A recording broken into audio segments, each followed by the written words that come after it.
Okay, so here's another Christian business tip from a historical Bible-based hero. It's Joseph, yes, again, but Joseph, as we covered before, has a powerful story and so many lessons within Joseph's story. I heard Joseph's story before, so if you haven't heard it, go watch a different video, but that I've posted before about Joseph and his story. But if you want to find it, you can go to Genesis 37.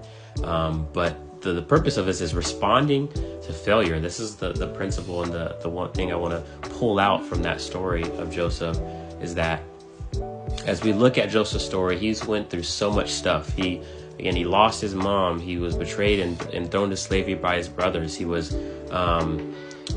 accused of sleeping with his master's wife, and he was thrown in prison and betrayed in prison even then. And then finally he got a break, but it wasn't what the thing is that I want to cover is like what he was doing in those times he was being betrayed and heartbroken, because we're, as business people, as just in life, we're going to experience different downfalls. We're going to experience different failures. We're going to go through certain trials and tribulations and different things.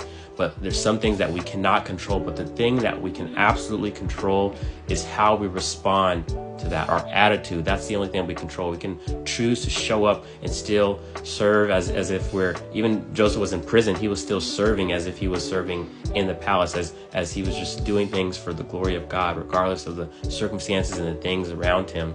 And so that's what we got to do. We got to show up and still serve and be our best and just really control our attitude and make sure that we can respond with great spirit, with great joy, regardless of the circumstances, regardless of how our business is doing. And so that way we can maybe say like Joseph is that, hey, people might have meant this for bad, the enemy might have meant this for bad, but this is turning around for our good, for God's glory, and for God's good.